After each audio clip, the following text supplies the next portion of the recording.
Welcome to the Anthropology in Business podcast, where you'll learn about the many ways anthropology is applied in business and why business anthropology is one of the most effective lenses for making sense of organizations and consumers. Through conversations with leading anthropologists working in advertising, marketing, consumer behavior, organizational culture, user experience, and many other roles, you'll learn firsthand what it means to do business anthropology and how the work differs from academic anthropology. We will discuss issues like the pace and depth of research in business, our visibility and influence as practitioners, and what we can do to build our brand. We will also focus on the value and impact of our research in business so that we can help business leaders understand why they should be hiring anthropologists. I'm your host, Matt Artz, a business anthropologist specializing in design anthropology and working at the intersection of product management, user experience, and business strategy. Let's get started. All right. Hi, everybody. Welcome back. Today I'm here with Dan Podjed, an anthropologist from Slovenia. Dan, you have a tremendous number of activities you're engaged in to popularize anthropology, but also in a very rigorous way. You've done applied work, you're in academia, numerous books, conference, and I'll get into all that in just a second, but I'm really happy to have you here. Thanks for all the work you're doing. So really appreciate you taking the time. Thank you, Matt, so much for inviting me to the podcast. So I'm really happy to be here with you, and I hope we will share some anthropological knowledge around the world.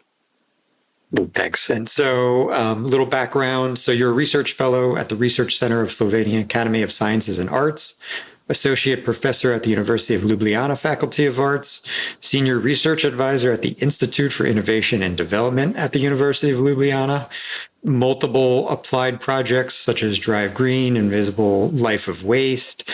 In the past 10 or so years, you've been really involved in the movement to popularize anthropology as the convener of the European Association of Social Anthropologists and the Applied Anthropology Network. And maybe more recently, the Why the World Needs Anthropologists conference, and now book, which we'll talk about today. And the book, as I just said, as we were sort of talking before this, I'm about 80% of the way through. I think it's a great read for anybody who's interested in anthropology, both rigor, but very approachable, great for anthropologists, great for non-anthropologists. So again, thanks for coming on. Would you maybe tell us how you got into anthropology? What was your journey in? Yeah, it's an interesting story, I guess, because when I was younger, I didn't imagine never to become an anthropologist. It was really by some strange coincidence. I actually wanted to become an actor as my father or a journalist as my mother. She was a radio journalist. And then because I was not accepted to the Academy of Acting in Ljubljana in 1993, I think, then I applied as a plan B to anthropology and ethnology here in Slovenia, in Ljubljana. And then I studied it for a couple of years and found it really boring. And then I almost left the study and started being a journalist at that time, and also narrator, or how do you call it, an anchor on the radio for Radio Slovenia for younger audience. And this was perhaps the most interesting part of my life, because I was able to invite any band that I wanted to meet from Slovenia, even from abroad, to come to this radio show and talk to interesting, famous people. So I worked there for 4 years, from 1999 to 2003. And then I realized, now I really have to finish my studies. And then I started studying again, doing anthropology more seriously again.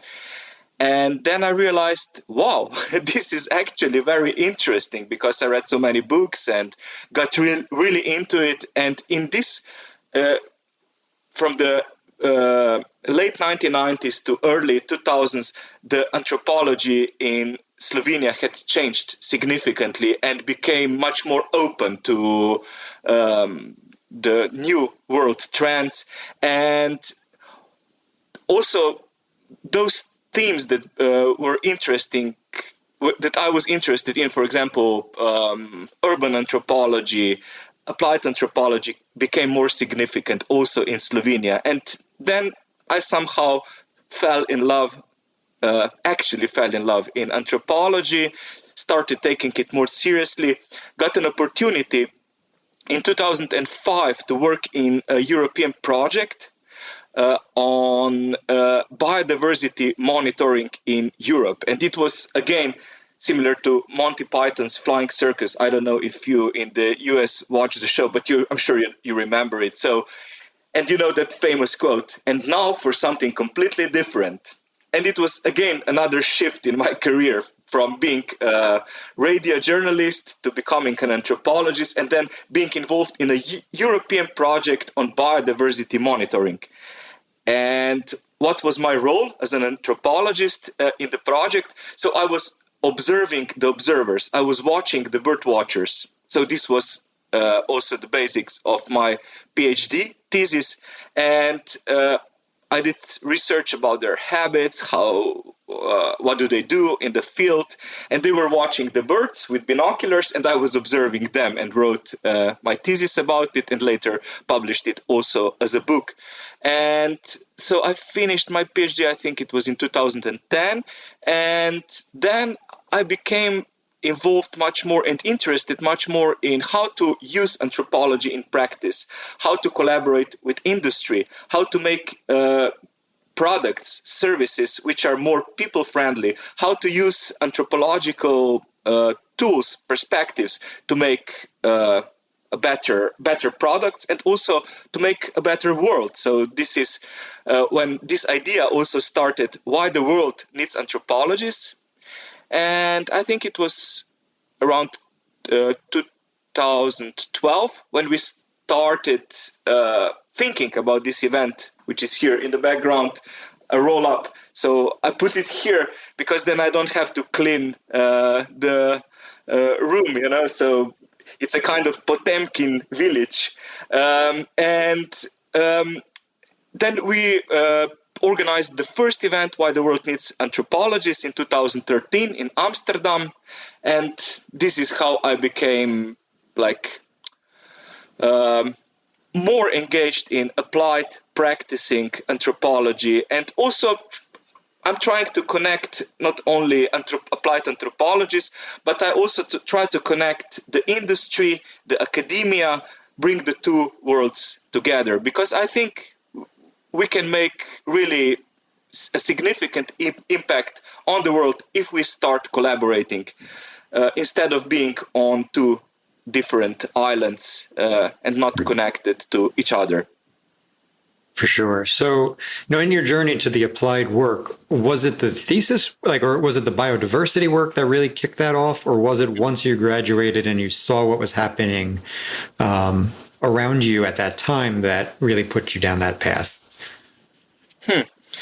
I think I just try to go with the flow. I don't have a straight career, as you've probably noticed, and I'm not even obsessed anymore to having any kind of goal to go towards. When I notice there is something important, interesting going on, then I go in this direction. And yes, biodiversity monitoring was one of the things, and also sustainability. At the beginning of my PhD study, I was completely confused. What does it have to do with anthropology? I mean, I didn't know. I mean, okay, biodiversity monitoring, sustainability, anthropology. But then you realize it's all about habits. It's about our survival on the planet. It's about connecting not only to other people, but to other species, thinking in a more systemic way.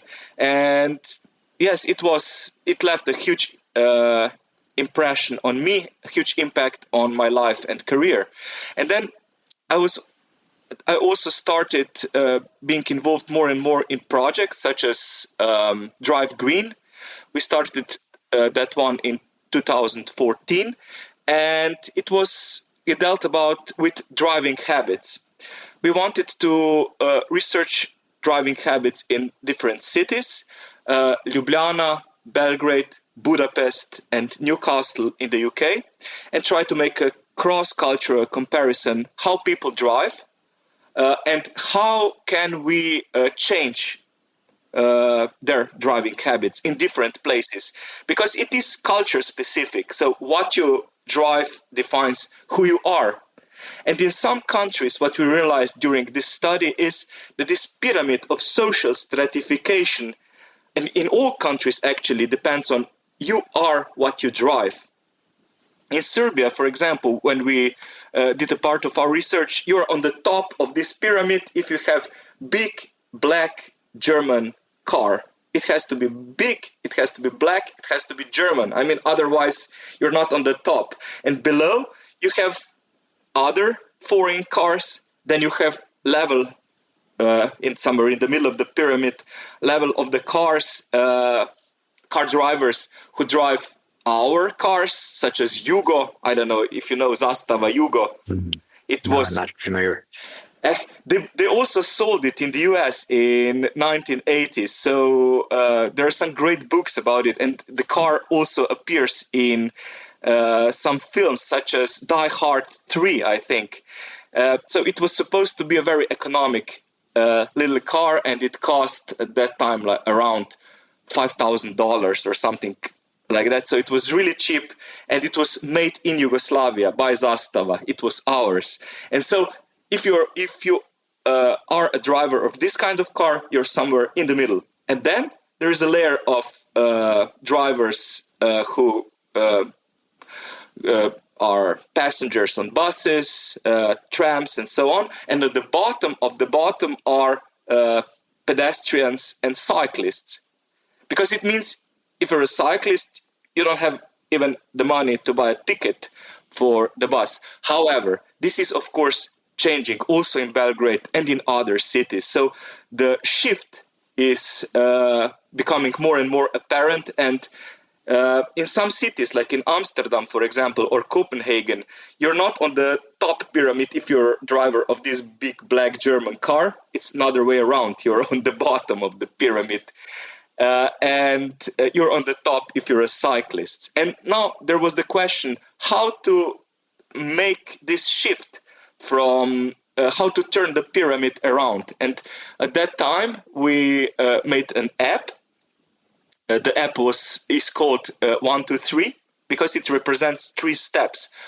One for yourself. So if you cycle, if you walk, then you're more healthy.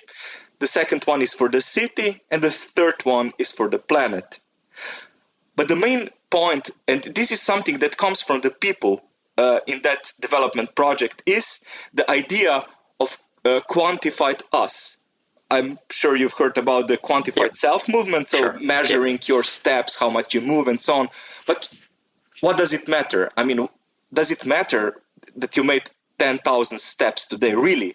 What kind of impact does it make to the society, to the planet? And then we wanted to make this shift because we talk to people. Yes, okay, we like to measure our achievements by smartwatches and so on, but what we really want to achieve is for people to collaborate, not just to compete against yourself, against each other, but to collaborate. And then we made part of this solution is what we call it indirect micro donations. So it means the more you walk, the better it is for the community, because you compete on average against somebody in the city, a representative of the city. For example, the mayor of Ljubljana. And if you win, if the city wins against the mayor of Ljubljana, he has to pay a certain amount. Let's say the competition can be in cycling for 2 weeks. And then if the mayor cycles more than Ljubljana on average, he's free at the end of 2 weeks. But if he loses against Ljubljana, then he has to pay a certain amount of money from his own budget, like not from the public budget or from city budget, from his own pocket, for improvement of cycling infrastructure. And this is something that made people really motivated in Ljubljana, in Belgrade, in Budapest, in Newcastle, also in Durham, where we did a part of our study, because somebody else is paying for your achievements. And it also makes people united, in this sense that you're not just competing against somebody, we call it co-opetition. So you cooperate and compete at the same time. And this is an idea that came actually from the people. So we started doing it all wrong at the beginning, honestly. So we wanted to make another app that shows you your CO2 emissions. But who cares? Nobody cares. If you're in a hurry, if you have to leave your child in kindergarten in the morning and then hurry to your work, you just jump in your car and drive. But then you ruin everything. Because what you should do, sell your car or leave it at home at least. And this is the significant change that you can make. And this makes you come closer to this ideal that we call in Europe Copenhagenization of traffic. Even though I think Copenhagenization, to make cities more like Copenhagen, is not the best word. Why? Because I think we should Belgradize cities, we should Ljubljanize cities, we should find solutions for New York, we should find solutions for Washington, for Chicago. So each city is different because of the social, cultural, economic, historical background of the infrastructure, everything else that is going on in the city. And you have to take into account people. So make solutions for the people and with the people. And so, I'm curious to know on that point, in one of the videos I watched on YouTube in one of your presentations, you had talked relatively recently about moving from sort of, people-centered, human-centered, user-centered, whatever term somebody uses, right, to describe that process, to more of a sort of planet-centered approach, which is more or less what you're talking about right here without calling it that. And so how are you potentially incorporating that into, say, the teaching that you're doing and the work that you're doing in academia to train sort of the next generation of practitioners to engage in that work? Well, we started with a people-centered approach. So we developed this approach in the project called, People. It was about the people-centered development approaches in real life and learning environments, meaning that we can use it either in the industry or academia and bring students to the industry to work there on actual problems. And the approach has 4 basic steps. The first one is identification of people. The second one, analysis of people and their habits, needs, practices, routines. The third step is interpretation of the findings with the people. And the fourth step, testing of the solution with the same people that you identified in the step 1. And it seems to be very intuitive for anthropologists, for example. So you go through these 4 steps and you go to the people, talk to them, develop the solution with them, and then present it to the people, and then you go back. You iterate the process until the thing works. But how does it actually work in the industry? They usually leave the 2 steps out. The first one, identification, and the second one, analysis. They start instead the development process with interpretation, and they leave the people out of the story. So they meet like 2 of us, or they invite other people to a meeting room, to the so-called brainstorming. Nowadays they do it on Zoom. There are 6 or 7 people, like CEO, director of marketing, head of design.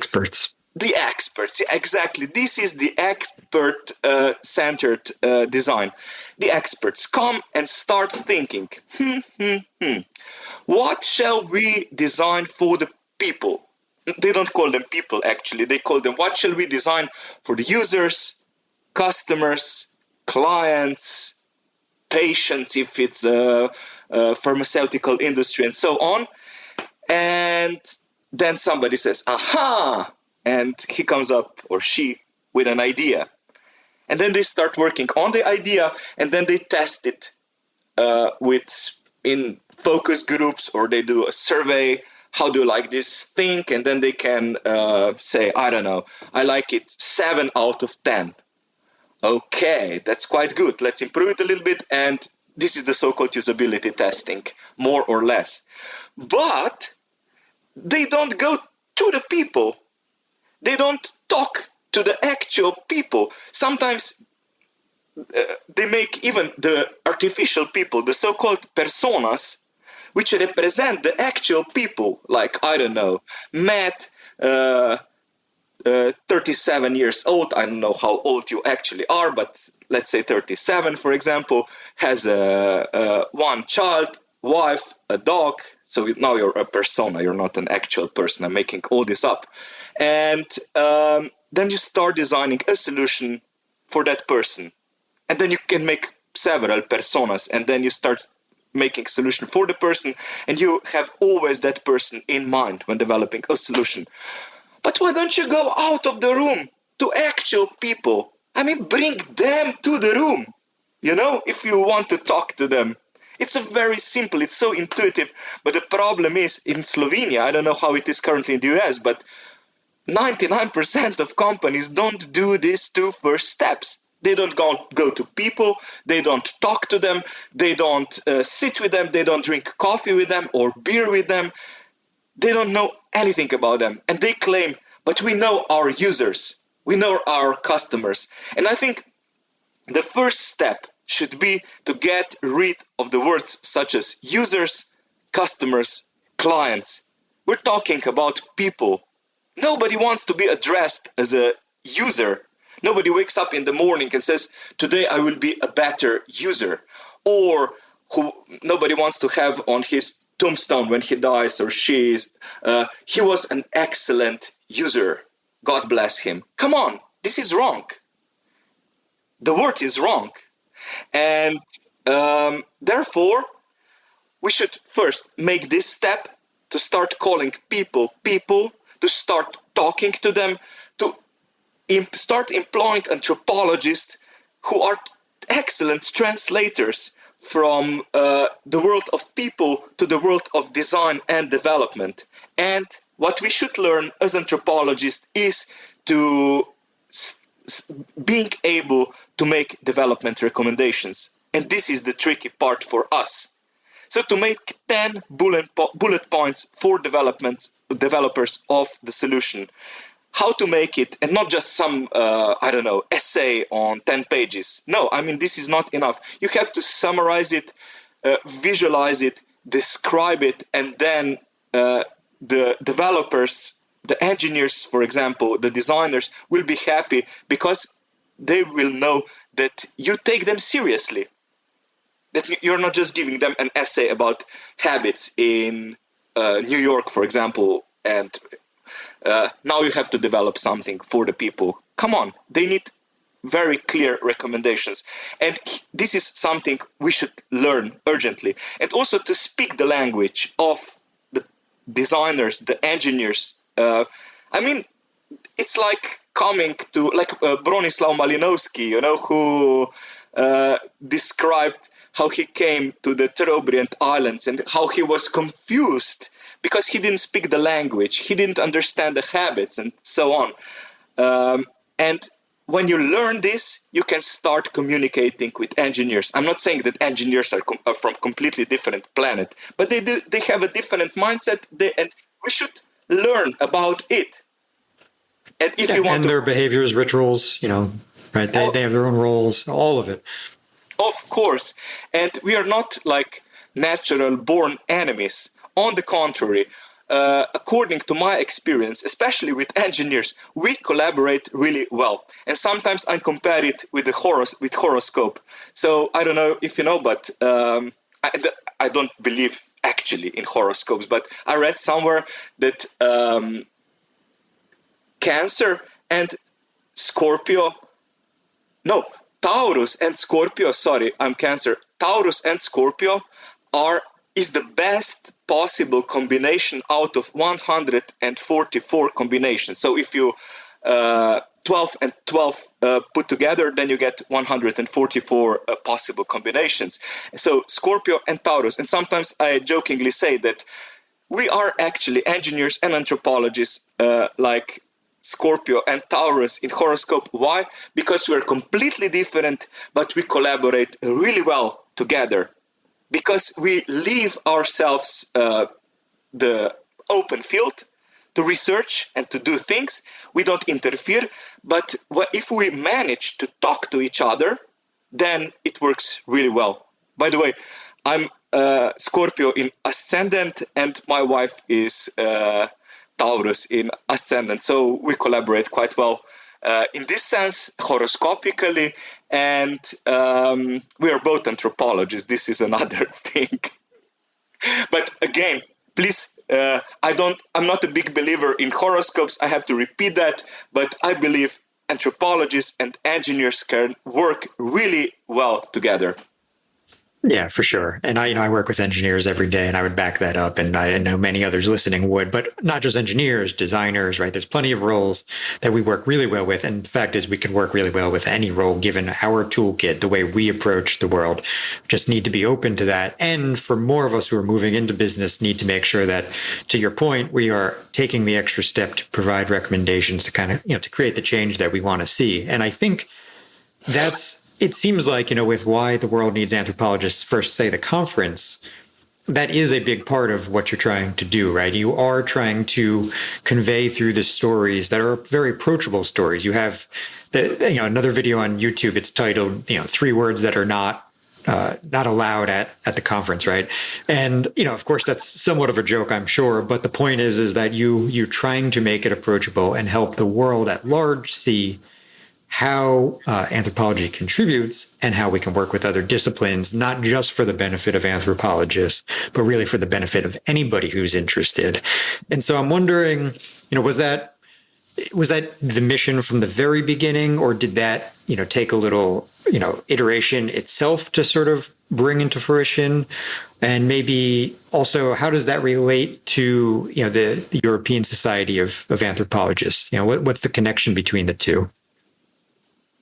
So first of all, about those 3 words banned on the stage or forbidden on the Why the World Needs Anthropologists stage. Those words are ambiguities, hermeneutics, and post-structuralism. And okay, it's a joke, of course, but we actually say, the organizers, to the speakers before they go on the stage and when they're preparing for their speech, please don't use these words or such words on the stage, because what we want to achieve is to get as many non-anthropologists to the room as possible. So to get to the hall where the event is going on, engineers, designers, biologists, people from NGOs, managers, whoever. So the more the merrier is our slogan of the event. And we want to attract the diversity of people. And if we start using our jargon, the words that are from our endogamous group, if I call it like that, then we will just confuse people, and they will not be able to follow what's going on the stage clearly. So therefore, we just want anthropologists to go on the stage and say in a plain language and open way what is their contribution to the world, their personal contribution and contribution of anthropology in general. And I think this was a part of the success of the event. This is how it started, and we had this rule from the beginning that this speakers should present. It's similar in a way to TED Talk. So you can watch any TED Talk and you should understand it. If it's a philosopher speaking, if it's a physicist speaking, if it's a rocket scientist speaking, the point is you should understand it. And then you spread the word around. And so this is one thing. And another thing is that we do at every event is to invite somebody who is a non-anthropologist to be a keynote speaker. So we started this in 2015, this approach, to invite somebody who is a non-anthropologist. That year, the event was held in Ljubljana, and the title was Burning Issues of Our Hot Planet. It was a little bit more oriented towards sustainability, climate crisis, and similar topics, but not completely.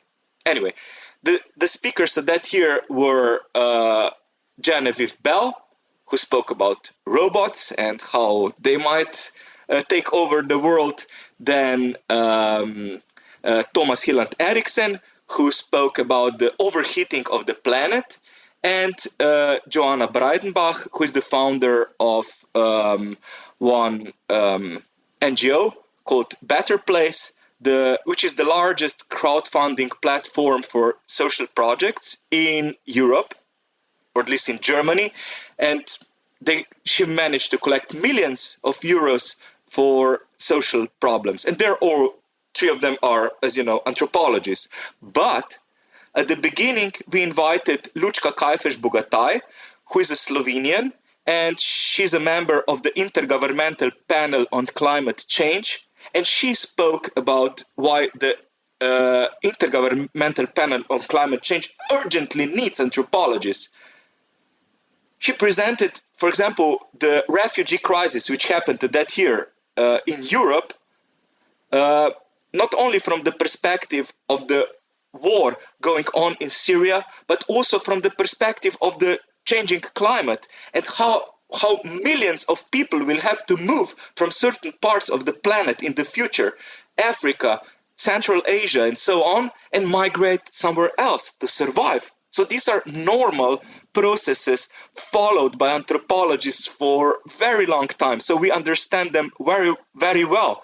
And she told us why she, as a climatologist, would include anthropologists in this kind of intergovernmental institutions. And then in the next year, for example, we had in 2016, the event was held in Tartu in Estonia, and Sten Tamkivi was the keynote speaker. He's one of the first managers of Skype, another technology that we use to connect people. And he said, and for me this is the most important thing, he said the world, not only the world, Skype needs anthropologists to make the technological solution more people-friendly, more attractive in longer run. And then Microsoft took them over and Zoom take over the world meanwhile. But still, it's very important that he said it. And it makes the whole difference if you invite somebody who says that anthropology can be valuable for the world, for the industry, for the business, and so on. But yeah, I love that approach. Go on. Yeah, but you asked me before, I don't know how I came to this point, but you asked me about the shift from the people to the planet-centered approach, right? Mm-hmm. And yep. I think it's a really important next step. So we shouldn't be so obsessed anymore with, or egocentric even. We shouldn't be so egocentric, focusing only on the people, with making solutions, technological solutions, non-technological solutions. If we want to survive as a species, as humans, we have to make planet-centered solutions. So with everything you make, with every solution that you design, you should take into account animals, plants, non-living nature, so everything that is around us. And it's a very difficult, tricky next step. Talking to people is quite easy. Talking to our cat is a little bit more tricky. I still don't have the answer. How shall we do it? But maybe you know that scheme, from ego to eco. Eco means that it's more ecological, that human is not in the center of attention. But when you go to ego, human is usually on the top of this pyramid. And we have to make a shift. So with the people-centered approach, we made the first step from this expert mindset to more people-centered mindset. And the next one should be the planet-centered mindset. It should be our ultimate goal. Yeah, and I certainly agree with that, and I appreciate it's challenging, and but again, anthropologists are sort of well suited to play a role in that. We don't have to be the only ones by any means. We obviously need to collaborate, and that's collaboration is one of the themes that come out in the book Why the World Needs Anthropologists. There's a fair amount of discussion in there, in various chapters about collaborating, and so when you speak of your own. Your own applied work, you also speak about, the interdisciplinary work that you're doing. And so what have you learned from, getting these different participants to come to the conference, biologists, whoever may be, or the speakers that you're talking about? Has anything particularly interesting happened there, or come out of the conference as a result of the various people that you're bringing together? Yeah, there were for me personally, the most important result is that companies have actually started to employ anthropologists, not only in Slovenia, but broader in Europe. The change is going on in this moment. And they actually, one of the largest electro distributors in Slovenia had a post for anthropologists, I think last year or 2 years ago. So we're looking for anthropologists, psychologists, sociologists, for making sustainable solutions and people-friendly solutions of the future. And for me, it's the most important thing, the most important outcome of Why the World Needs Anthropologists conference, and even the whole movement around it. And another important thing is that I think the study programs have also started to change, to become more oriented towards applied anthropology, because I'm not saying that there is anything wrong with theoretical anthropology. On the contrary, I think there is nothing as practical as good theory, as somebody said. So you can use good theory everywhere, but we should somehow balance it. So we should teach both how to use theory, and we should get good cases, and plus engage students really early in this study process to work on actual projects. And in this project titled People, it was an international project, 3-year project financed by the Erasmus Plus scheme. So it's a scheme which is used to finance student projects. And it was quite a big project, actually. And in this project, we had, there were 4 countries collaborating, the Netherlands, Slovenia, the UK, and Czech Republic. And in each country, we had an academic partner, a university, and an industry partner. And in this way, we could identify actual problems of the industry. For example, how to make better chargers for electric vehicles. I'm just making it up now, but it was actually one of the cases in the UK. And then students came and did research with people, with the locals, make some proposals for the developers, and then the developers from the industry try to adapt the solution and make it more people-friendly. And in this way, I mean, first of all, students realized what are the actual problems, challenges of the industry. And second, the industry realized that they can actually use anthropological knowledge. And the most important thing is not only for me, not only for the industry to start using anthropologists, to start employing anthropologists. If they start using ethnography as our main method, then this is the victory, you know? When they start incorporating ethnography in their everyday life, in their everyday work. And this happened in another project called MobiStyle. It's Horizon 2020 project, where we started really there were 2 worlds. One was the world of engineers, one was the world of anthropologists, and we were really in minority there.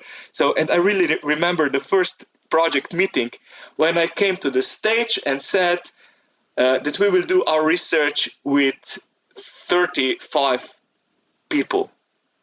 And the engineers, the listeners said, you mean what, 35 million, I guess? They thought we will do a huge European survey and said, no, 35. 35,000. No, 35. They were like, but, I mean, it's completely statistically insignificant, this kind of sample. And, then I tried to explain that there are two ways of seeing the world. One is the world of big data, one is the world of thick data. And that anthropology gives you another kind of insight, and that with sensors and other devices that are built in homes, they can measure temperatures, how do people interact with devices. But if you talk to people, then you get completely different type of data, kind of data. And then they were still not convinced. And then I tried something else, another metaphor, and said, anthropology is like quantum physics of social sciences, because we are really interested in these particles, in each individual particle, and how does this particle influence its environment, its surroundings, the matter, how it changes the matter, and how is the matter structured. And then, okay, why didn't you say it like that? And then we started to talk. And it was really the icebreaker, this moment. And then we started to collaborate really well. And for me, the victorious moment was when a Dutch engineer called us and said, because she had to do some interviews and focus groups, and she was really enthusiastic. Like, hey, I talked to people, And for her, it was another world was revealed to her. Of course, she talks to people, but it was not a part of her job to talk to people before making a solution. And since then, we collaborated even better. And for me, this is the point, not interdisciplinarity, that we work together, transdisciplinarity, that we start using engineering methods or methods of economists, of, natural scientists, and that engineers start using anthropology, ethnography, start reading anthropological books. And I think this is the future. This is the future of work environments. This should be the future of study, that you're not more and more expert in a certain field of science. On the contrary, we need hybrid species.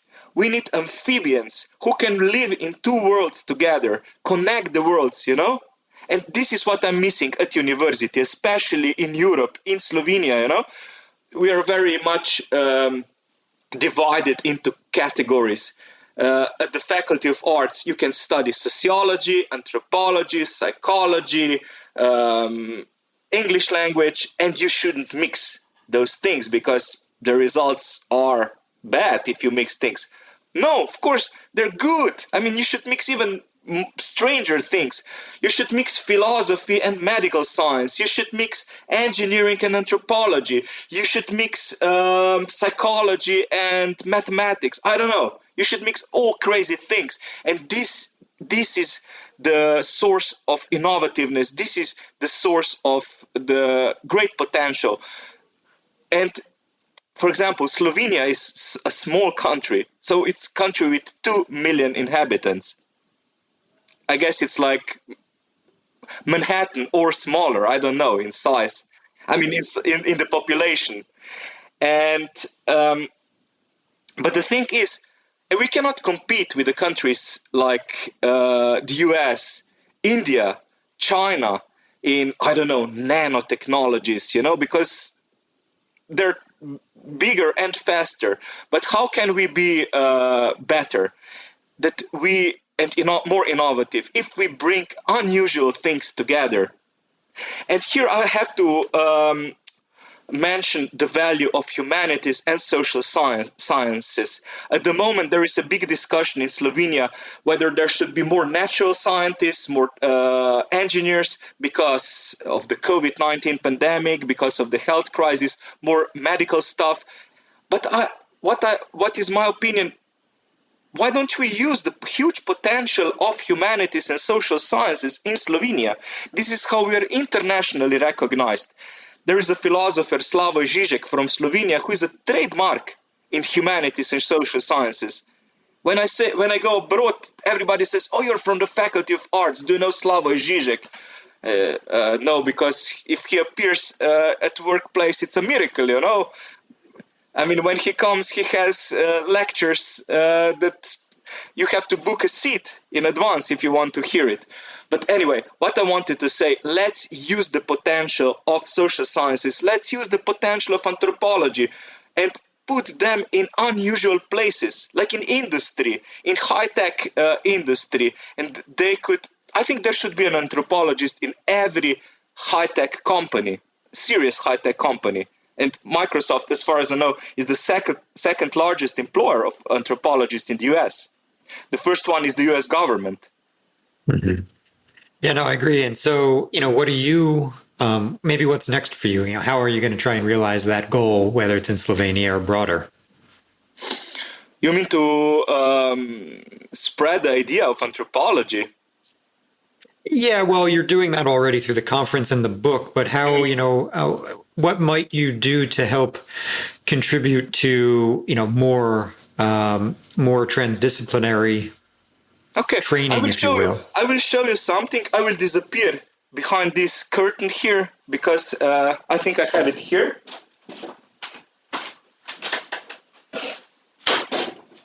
So this is a result of the project, The Invisible Life of Waste.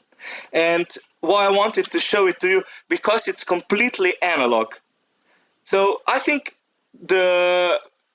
technologies are, of course, the future of humanity, and the sooner or later we will become some kind of cyborgs, or we already are cyborgs with smartphones and other devices becoming indispensable part of our life. But what I'm interested in is the analog world. So how to get engaged in development not only of smartphone apps and other kind of solutions which are people and planet friendly, but of this kind of solution. So this is, the title is in Slovenian, it's The Dirty Game, Umazana igra in Slovenian, and we designed it in the project. And the purpose of the game is, so you play with rats. So these are the main characters, are the rats. And the purpose of the game is to make a city as dirty as possible. So to make a huge pile of garbage in the city by different actions. So for example, you can chew tires of sanitation vehicles, or you can open as rats. So each player is a rat and they collaborate as a pack of rats. So they're a kind of group of gangsters. But of course, this is not only an uneducational game. We wanted to make it transgressive. When you finish playing, you realize, oh my God, what have I done? When you see the pile of trash, and then when you go out, you start seeing things. When you start seeing trash, and this is also, it's made of trash. It's a coffee called Ili, and we packed it. We packed the card game here because we wanted to use something that you would otherwise throw away. And again, this is an idea that came from the people. So we talked with them. It came from ethnographic research, the core of the idea. They're really bored with seriousness of sustainability. So sustainability should be actually fun. Maybe we should get rid of the word sustainability because it's so boring, it's so overexploited, as the word culture in anthropology. So it's totally exploited, meaningless word, almost meaningless.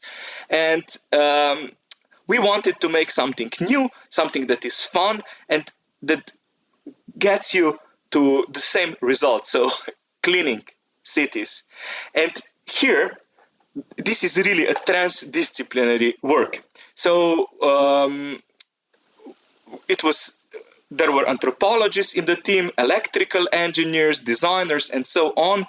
And we made something together. And why did I show it? Because, as I said, I think this is the future.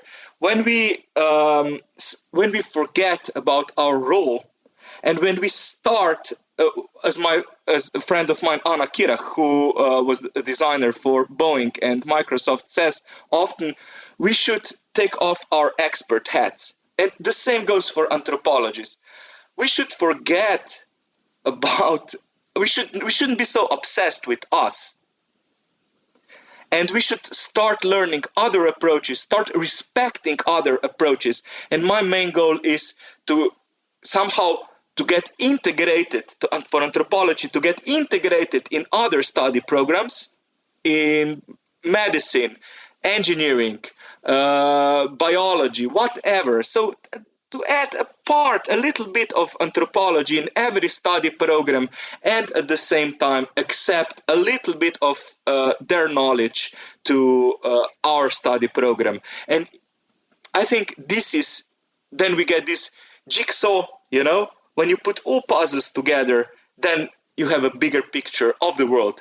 We don't have all answers, anthropology. Sometimes I think we're so, I don't know, not posh, but I don't know what's the right word, just all-knowing creatures. We think we know everything about everything, and it's not true. I mean, we should be humble and accept that we're only humans, and that we should listen to other people, to also, not only to experts, but to common people who know more about the world many times than we do.